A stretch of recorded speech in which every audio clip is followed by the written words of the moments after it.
Gracias. ¿Qué tal? ¿Cómo les va? Buenos días. Muy buenos días. ¿Cómo está, señora Lorgia? Buenos días. ¿Lorgia es su nombre? ¿Sí? No muy común el nombre, ¿ah? No. Ah, Un poquito particular. sí. ¿Qué Aquí tal? en ¿Cómo le ha italiano, ido? ¿qué sería Ah, Jorge? Sería Jorge en traducido, ¿no? Como Giorgio. Y Giorgia sería en italiano y sería Lorgia vuelta y traducido en ah, español. ya. Qué bien. Gracias, gracias, explicación. Gracias. ¿Qué tal? ¿Cómo está, María Fernanda? Buen día. A ver, tenemos a Eduardo. José sigue con permiso de la cámara, ¿no, María Fernanda? Dicen. Ya, gracias. Buen día, Lizeth. ¿Cómo está, Alexandra? Póngase el apellido, Alexandra, para que salga en la parte de repente llegue la señora inspectora a tomar fotografía. Bien, chicos, esta clase vamos a trabajar sobre lo que es la Alianza para el Pacífico. ¿Alguien ha escuchado ese nombre, la Alianza del Pacífico? Una, la otra, la Alianza para el Progreso en Latinoamérica. ¿Nadie? ¿No ha escuchado eso? Bien, vamos a ver el siguiente video y de ahí vamos a ver si es que se recuerdan algo de esto. ¿Ok? Buenos días, licenciado. ¿Cómo está? Muy buenos días.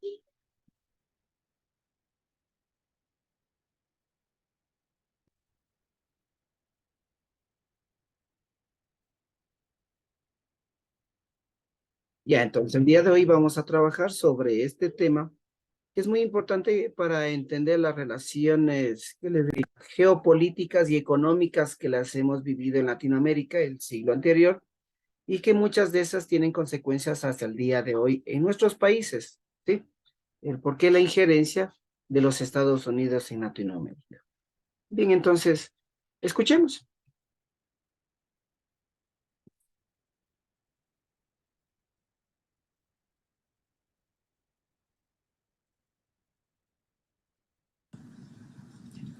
En este video se hablará sobre la Alianza para el Progreso y se plantearán 3 preguntas al respecto. La primera es, ¿cómo reacciona Estados Unidos ante la posible expansión ideológica marxista en Latinoamérica? Pues bien, Estados Unidos en un principio no se preocupaba por las relaciones exteriores con América Latina, pero al empezarse a enfriar las relaciones con la Unión Soviética, Estados Unidos reacciona a esta expansión marxista cooperando con los países iberoamericanos con una alianza para el progreso, firmando la Carta de Punta del Este. La Carta de Punta del Este es un acuerdo colectivo entre los países americanos que establece un compromiso recíproco. Los Estados Unidos se responsabilizan de financiar un programa de ayuda exterior de 20 millones de dólares en una década y como contrapartida los gobiernos beneficiarios aceptan realizar reformas estructurales interiores para que esta financiación sirva de efectivo impulso transformador y se comprometen a elevar a los organismos financiadores con planes nacionales de desarrollo que garanticen el empleo racional de los fondos.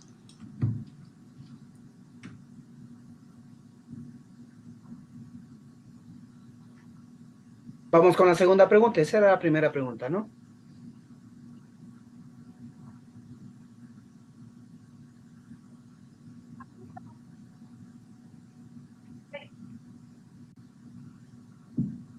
Para entender de mejor manera lo que significó la Alianza para el Progreso, surge la segunda pregunta, la misma que es, ¿cuáles son las medidas políticas estadounidenses para influir en los países latinoamericanos?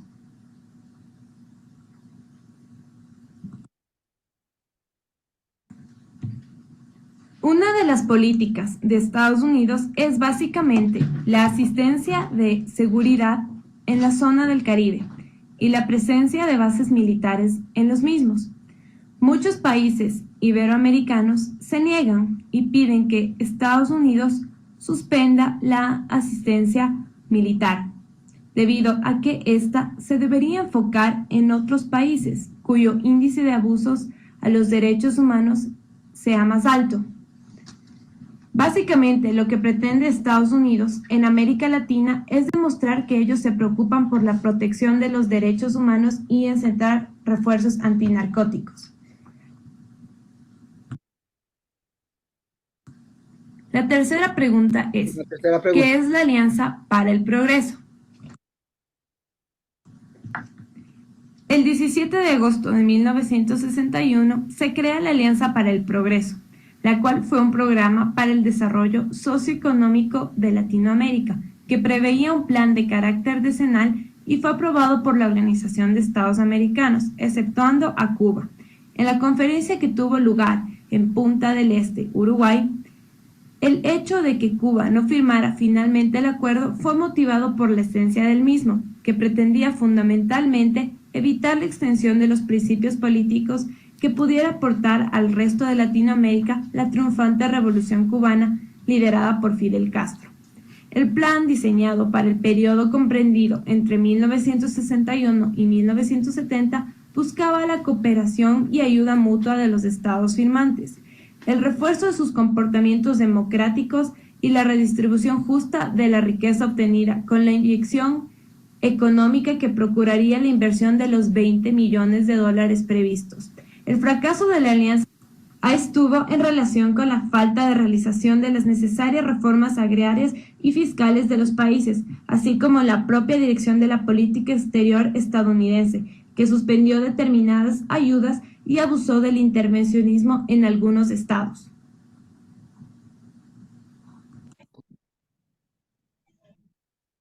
Bien, ahí lo que corresponde al video, chicos.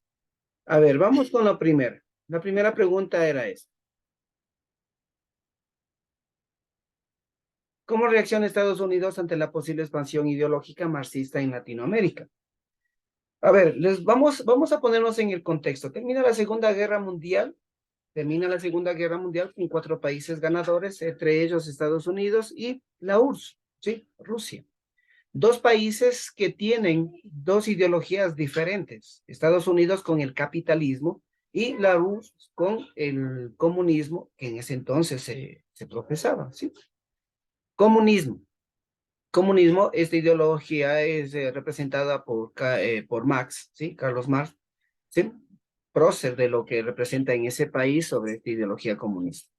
Entonces, se termina la Segunda Guerra Mundial, los países se reúnen ante el horror de las 2 bombas atómicas botadas en Japón y deciden firmar un pacto de no agresión, de no volverse a crear una tercera guerra mundial. Ese pacto permite que estos países firmantes hagan la Organización de Naciones Unidas, un organismo que iba a regir a nivel mundial, donde que este organismo, todos los países que tenían democracia, porque ese era el primer requisito para que estos países quieran ingresar a la ONU, es que su gobierno sea democrático. ¿Qué quería decir esto? Que sean elegidos en elecciones populares, sí, a través del voto.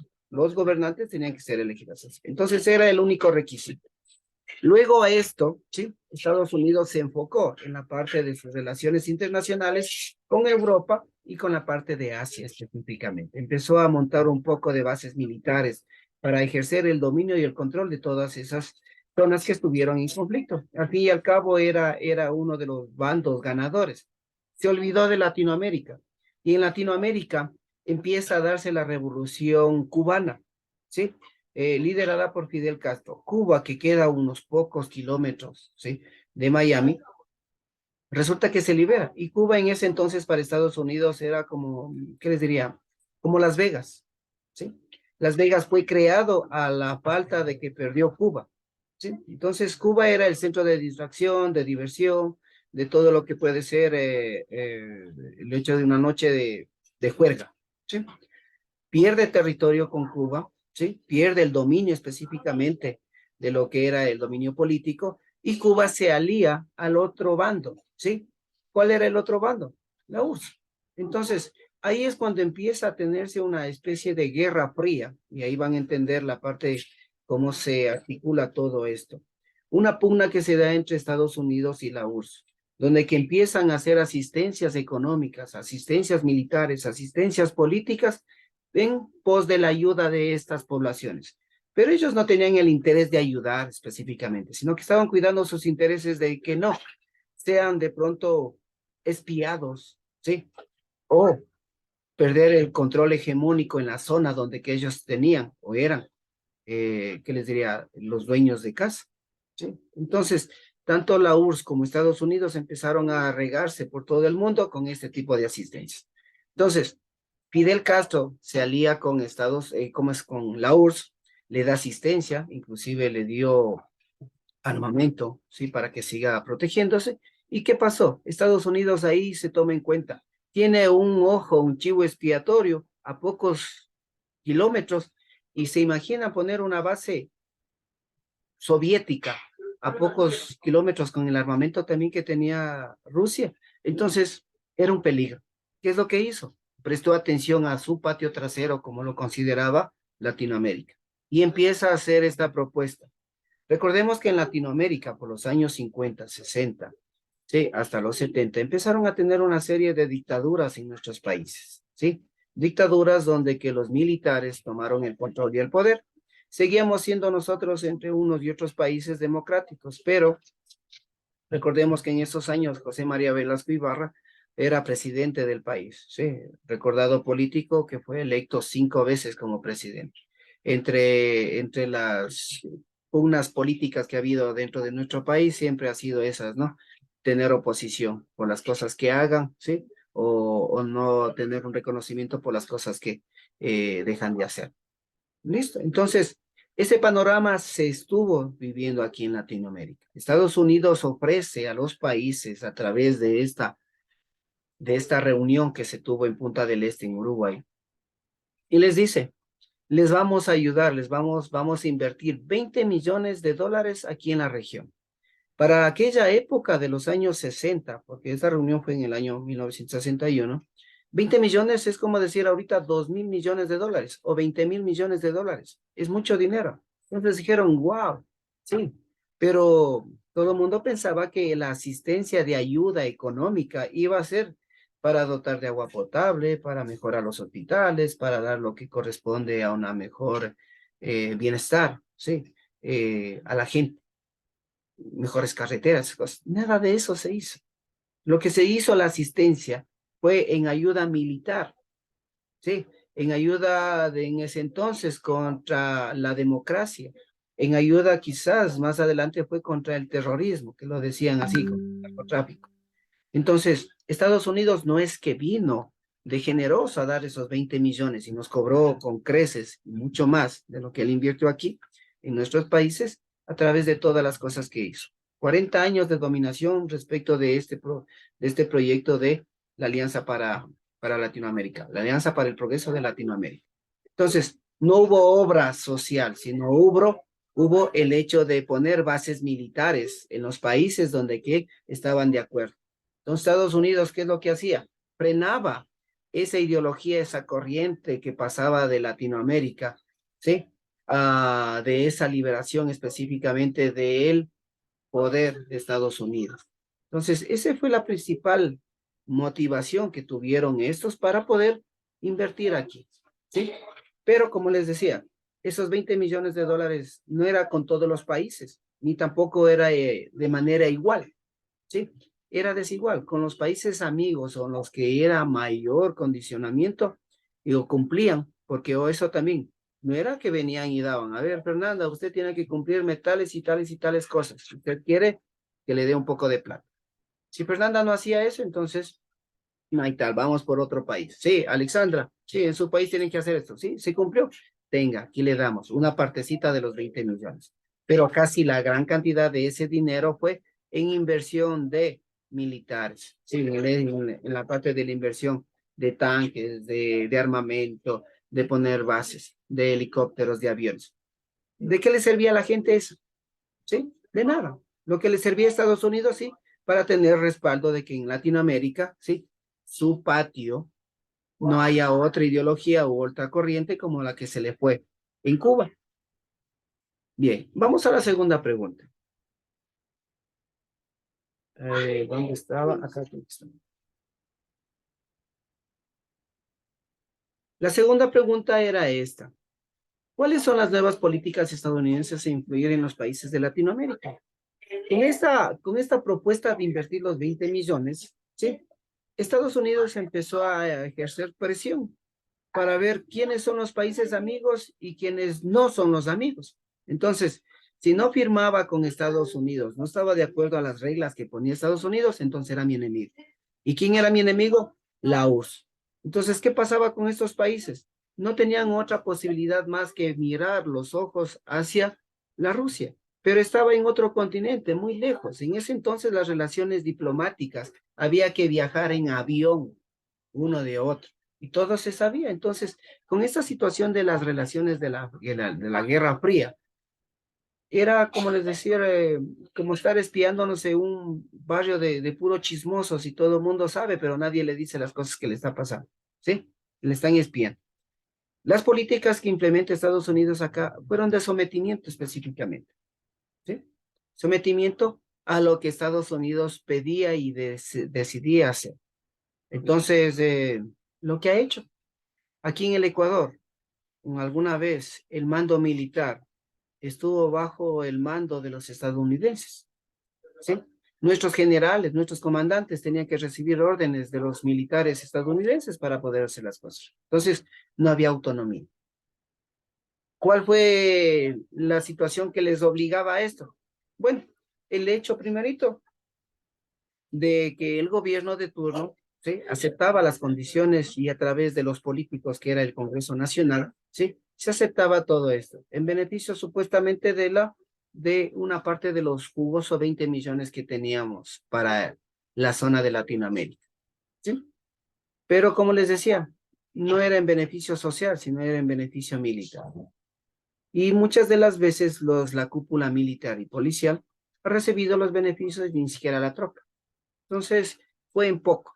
Obviamente, Estados Unidos cumplía con sus intereses políticos específicamente y militares y se sentía satisfecho. Y es más, la Alianza para el Pacífico, luego de estas asistencias militares, les daba entrenamiento, les daba el hecho de poder viajar a Estados Unidos y ver a sus naves, a sus aviones, a que lo manipulen, lo vean, ¿sí? Y se entrenen en esa parte de ahí. Y con eso permitió de que más adelante los gobiernos, ¿sí?, democráticos caigan y empiece a haber una serie de dictaduras. Dictaduras auspiciadas por el mismo Estados Unidos, que en un principio, a través de los derechos humanos firmados en la ONU, decían que se debe respetar, se debe manejar la parte de la democracia, la independencia de los pueblos, la autonomía de estos. Pero no se lo hizo.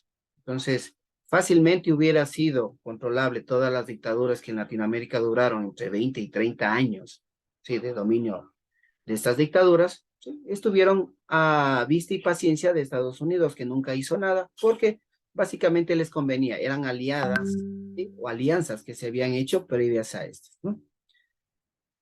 Y vamos con la tercera pregunta. ¿Cuáles son las nuevas políticas exceptuando a Cuba? Perdón.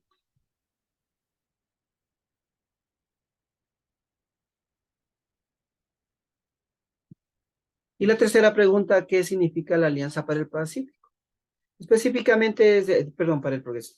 Específicamente es el hecho de la reunión que hizo con todos los países latinoamericanos, ¿sí?, en Uruguay, en Punta del Este, y les dijo, como decir, en una reunión de amigos, ¿no? Aquí en el 10º año vamos a hablar sobre una nueva propuesta de inversión.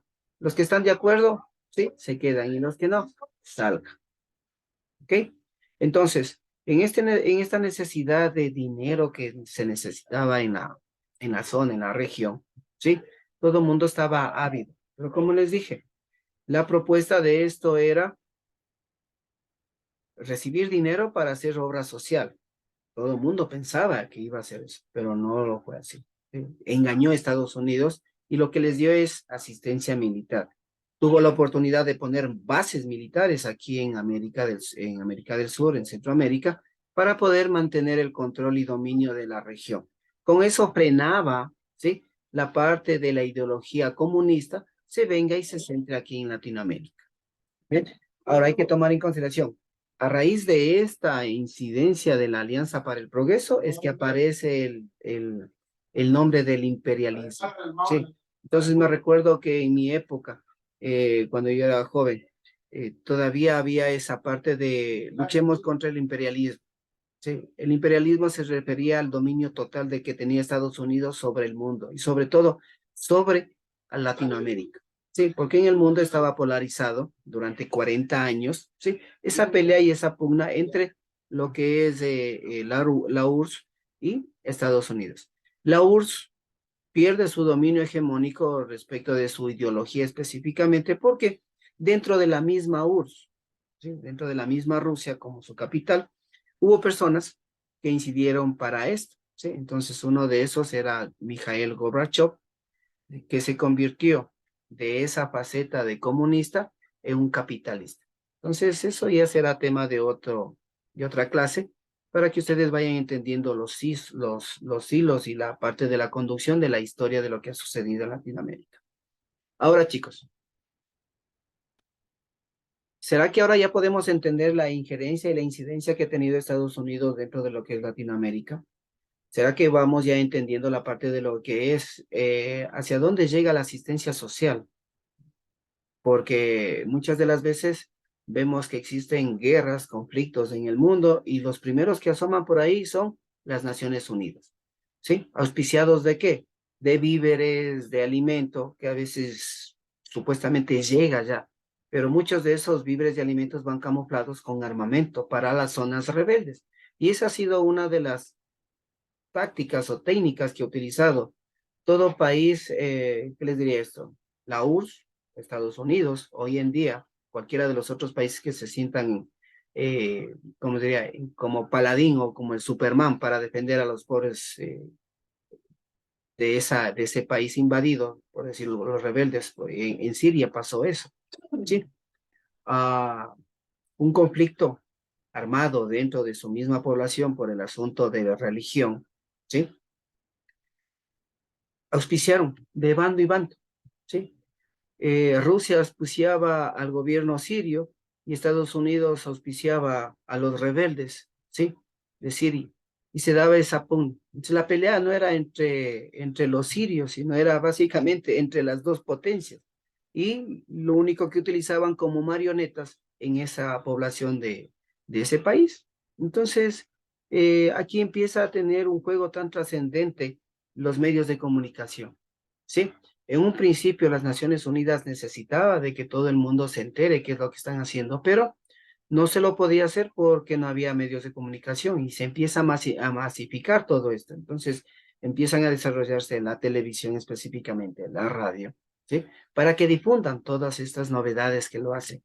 ¿En beneficio de qué? De que la protección y el cuidado de los derechos humanos en el mundo, para que el mundo sepa cuáles son sus derechos ciudadanos o como persona específicamente.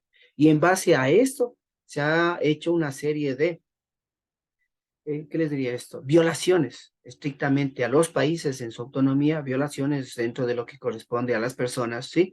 Muertes necesarias que las han hecho. Parte de esta alianza del progreso tiene que ver muchísimo la muerte de Jaime Roldós aquí en el país. Recordarán que nosotros en el año de 1979 volvemos a la democracia después de 11 años de dictadura militar, de un triunvirato que manejó el país. En aquella época donde que estuvieron los militares gobernando, apareció mágicamente el petróleo, ¿sí? ¿Y quién creen que llegó a toda esa asistencia y todos esos convenios ahí? Estados Unidos, ¿sí? Luego se volvió, me imagino que ya se hicieron todos los negocios, como lo hacen ahora para el petróleo, ¿no? Vamos a negociar para 20 años, para 30 años. Entonces, en ese entonces, con los militares negociaron el petróleo ecuatoriano para que empresas estadounidenses lleven todo ese petróleo que teníamos nosotros. ¿Cuál era la empresa? Texaco, ¿sí? Después aparece Jaime Roldós, ¿sí? Con esa propuesta ideológica que tenía mucho de social, más de capitalista, era una propuesta social, de cambio específicamente, de lucha para la gente social, lo pobre, los que menos tenían, Sí, entonces, de ahí es donde que esta ideología se adhiere a Abdalá Bucaram y logra ser después presidente porque decía que era la fuerza de los pobres, creo que era el eslogan de él. Entonces, todo tiene secuencia ahí. Para entonces, sí, Jaime Roldós, para la CIA representaba un peligro. Una, ¿por qué? Porque a nivel latinoamericano representaba un caudillo. Era como Rafael Correa. Para Latinoamérica, Rafael Correa, sí, junto con sus otros amigos, Chávez, Evo Morales, en Guatemala también había otros, representaba un dolor de cabeza, entonces no podía ser, sí, para el imperio, para sus intereses, para Estados Unidos y el grupo de sus amigos, de que esto siga progresando, siga aumentando, porque iba a ser un dolor de cabeza. Entonces, un tiro, ¿sí? ¿Y qué teníamos que utilizar aquí? Los medios de comunicación. Las noticias se dieron, buscaron, hicieron las investigaciones, no. Me recuerdo que cuando murió Jaime Roldós, hicieron una comisión de investigación, ¿sí? ¿Organizada por quién? ¿O encabezada por quién? Por Estados Unidos. Nuestros militares, ¿sí? Con toda esa capacidad que ellos tenían en aquella época, sí, tenían que ir a Estados Unidos a pedir que les ayuden a ver cómo investigamos. Entonces, si ellos fueron los causantes de la muerte, ¿qué se podía haber descubierto una verdad total? Sí, eso lo pasó después de 20 años, se supo la verdad, pero ya cuando no teníamos trascendencia, cuando ya en Latinoamérica y aquí en el Ecuador se hizo mucho daño o ya se llevaron todo lo que ellos necesitaban llevarse. Al fin y al cabo, la Texaco salió bien librada, le tuvimos que pagar cerca de 20.000 millones de dólares, ¿sí? Y recién nomás lo pagamos en la época del presidente Correa. Entonces, fíjense, hechos tan lamentables de que, como les decía, 20 millones que propuso gastarse Estados Unidos en el año 1960 en toda Latinoamérica, sí, ha ido sacando muchísimo más de sus empresas transnacionales, sí, de nuestros recursos naturales. Entonces, esa es la Alianza para el Progreso propuesta aquí en América, ¿sí? En Latinoamérica específicamente. Entonces, nunca nos sacaron del subdesarrollo en que nos encontraron y seguimos metidos ahí, pugnando en tratar de mejorar nuestros días y tratar de mejorar y ponernos al día en el movimiento, en el mercado mundial financiero que hoy es tan complicado y tan conflictivo. Bien, 3 minutitos para hacer un breve resumen. Lorgia, ¿qué le parece? ¿Qué aprendió el día de hoy? Muy interesante de los grupos, de cómo han hecho, y al mismo tiempo de cómo Estados Unidos es como una plaga mundial, porque aunque aquí en Italia tenía él su ejército, tenía una parte del sur de Italia, también tenía aquí su parte militar, que será unos 15 años más o menos que ya no están aquí. Porque Ah, él en todas partes, porque por decirle, cuando eran las guerras de Perú con Ecuador, él apoyaba a Perú en una manera y a Ecuador de otra manera. O sea, y él salía solamente, el único que salió beneficiado y los pendejos que pasábamos peleando éramos nosotros, y el único que fue beneficiado fue solamente Estados Unidos. sí, siempre dentro del ajedrez de la guerra se apuesta a los dos lados, a los dos vamos. Al fin y al cabo ahí sale ganador. Juliana, por favor, tus impresiones que aprendió el día de hoy. Juliana Basurto. Si prende el audio, por favor. Bueno, mi opinión es que Estados Unidos ha gobernado el mundo. Y sigue gobernando. Sí, ya no con la misma hegemonía que la Es tenía en verdad. los años 60, pero sigue gobernando, ¿no? Bien, Alexandra, gracias, Juliana. Alexandra. gracias, igual. Bueno, dicen yo que he aprendido hoy día. Como dicen los compañeros, o sea, como que Estados Unidos es el centro del mundo, podemos decir. Eh, entonces, como que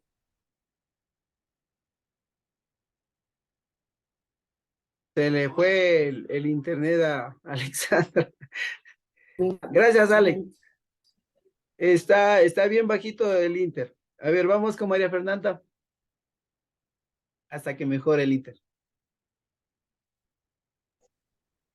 Sí, ya lo dijeron mis compañeras, Y lo ojo, mismo. chicos, Aquí no se trata de hacerle ver mal a Estados Unidos, sino que son los hechos históricos los que ha pintado lo que realmente fue en su momento, ¿no? O sea, no es que se genere un mensaje antiimperialista, porque en este sentido, en aquellos años, se manejaba esta palabrita, imperialismo. Imperialismo, el dominio de una sola persona. En este caso, el imperialismo era de un solo país, ¿sí?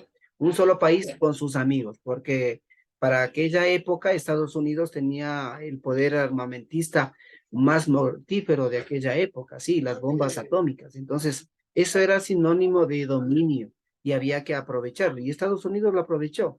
Y los años 50, chicos, Estados Unidos hizo una serie de estrategias financieras que le permitió manejar el hecho de este dominio, no solamente militar. Estados Unidos en los años 50, después de que ya se organizan las Naciones Unidas como tal, eh, hace su gran jugada a través de que la única moneda que se pueda comerciar a nivel mundial, el petróleo, sea el dólar. Entonces, esto permitía y obligaba a que todos los países, ¿sí?, se hagan referencia a la moneda del dólar. Y recordarán que aquí en Latinoamérica siempre había la parte de las cotizaciones, ¿sí? Empezamos 1 a 1, ¿no? Un sucre, por decir, $1. Y después se iba con todas estas medidas inflacionarias, con estas medidas especulativas que siempre va a haber cuando hay ese cambio de moneda, porque esto no es solo aquí en Latinoamérica, funciona en todo el mundo porque hay esas medidas especulativas y las inflacionarias que permitía que vaya a haber ese desbalance, ¿sí? Y siempre la moneda más débil eran las latinoamericanas, ¿sí? Y con relación al dólar, era muchísima plata. Tener $1 era como decir aquí los amigos venezolanos, ¿sí? Venezuela gana, ¿cuánto cuando recién llegaban? $40 el salario mínimo vital, cuando nosotros estábamos por 300 y más. Entonces, era muchísimo, ¿sí? Comprarse un terreno en Venezuela era muy bajo, muy baratito, ¿sí? Aquí en nuestra tierra era demasiado costoso, alto. Entonces, el costo de la vida de aquella época se bajó totalmente. En vez de mejorarla, se hizo más escasa, más miserable, más pobre. Entonces, esa relación de estrategia con su moneda, esto también le tuvo ese poder de mantenerse dentro del dominio. Y la tercera jugada que lo hace en los años 1980, más o menos, para tener la moneda, nosotros teníamos que tener un respaldo en oro, específicamente, ¿sí? El respaldo financiero de todos los países tenía que ser, a ver, ¿usted quiere hacer el papel moneda? Bien, vamos a hacer 50 millones. Bien, ¿dónde está el respaldo en oro? ¿Dónde está esa garantía? ¿Por qué esa era la garantía? Entonces, Estados Unidos resulta que hace su jugada maestra. Muy bien, traigan todo ese oro, esa reserva monetaria que ustedes tienen en los bancos centrales de cada país y les doy guardando. Sí, en la gran caja fuerte que se llama el fuerte Knox en Estados Unidos. Y ahí se guarda y se apila una gran cantidad de oro, ¿sí? De casi gran cantidad de los países en el mundo. Resulta que Estados Unidos en los últimos años, y específicamente en las 3 últimas décadas, ha generado una gran cantidad de billetitos, porque ese es el que tiene la máquina de los billetes, ¿sí? Pero ya no tiene respaldo en oro. Entonces, ¿qué es lo que hizo en los años 90? En los años 90, con uno de los presidentes, me parece que era el presidente Reagan, que lanza dentro de sus leyes estadounidenses el hecho de que ya no es necesario que para imprimir los billetes, los dólares, haya un respaldo en oro. Simplemente se basa en la confianza de los países de que eso tiene su validez. Entonces, Estados Unidos, al ser la potencia dominante y tenía negocios con todos los países en el planeta, sí, le veíamos como la familia rica, el hombre rico de la zona, ¿no? Entonces a él nunca le va a faltar, porque tiene la casa, tiene carros, tiene todo, ¿sí? Entonces, si le falta por ahí un poquito de liquidez, pero tarde que temprano le va a salir. ¿A través de qué? Esa confianza generada por los negocios que tenía en todo el mundo, con las grandes transnacionales de sus empresas que tenían, ¿sí? Sacando los recursos naturales de cada país. Entonces, ahí se generó esa tercera gran jugada, ese grado de confianza que teníamos en el mundo de que ellos nunca iban a faltarle el dinero. Que le falte, sí, quizás ahí viene esa frase acuñada, ¿no? Al más rico le falta, sí, es en base a esta situación. Entonces, fíjese, tres grandes jugadas que se hizo en beneficio de mantenerse su hegemonía y su poder. Hoy en día, si el mundo se quisiera poner a las tablas, nadie deba nada, que todo el mundo se pague lo que se debe, colapsaría el sistema financiero. Sí, no se puede, sí, colapsaría totalmente. No se puede ponerse las cuentas en cero.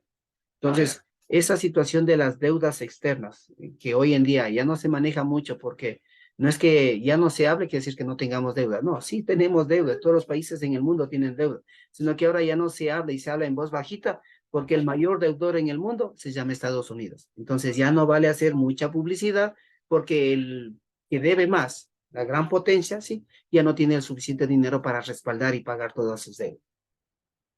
¿Quién es el principal acreedor ahora? Hoy en día, acreedores se refiere a quienes estamos debiendo la plata. Son bloques, ¿sí? Económicos específicamente del lado asiático, ¿sí? Entonces, Asia posiblemente en algunos años más adelante, ¿sí? Vaya a tener la nueva potencia dominante que ya no la vamos a tener acá en Occidente. Entonces, eso puede ser un peligro para América y Europa, porque la gran parte de Europa son aliados de Estados Unidos. Entonces, el juego de mantener el poder o el equilibrio de estos poderes hasta ahorita como está, sí, puede cambiarse ese tablero. Entonces, a mucha gente no le conviene eso, sí, gente occidental, gente de estos alianzas de Estados Unidos.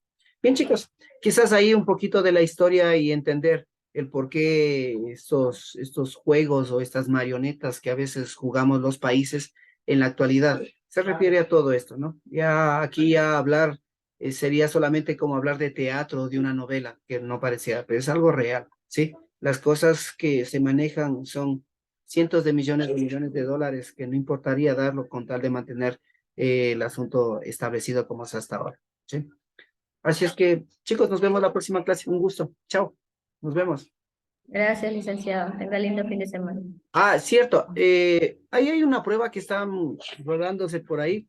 Yo he mandado una plata en la plataforma, un taller, una tarea específicamente. 20 En base a esas, preguntas. sí, en base a esas preguntas yo seleccionaré 5 y las tomaré. Sí, en base a las que ustedes están poniendo. Yo revisaré y se refiere a todos los temas de la unidad 1, ¿no? Preguntas sencillas para no salirnos de un estrés estudiantil de gana, ¿no? Chicos, nos vemos. Pasen bien. Gracias, licenciado. Gracias.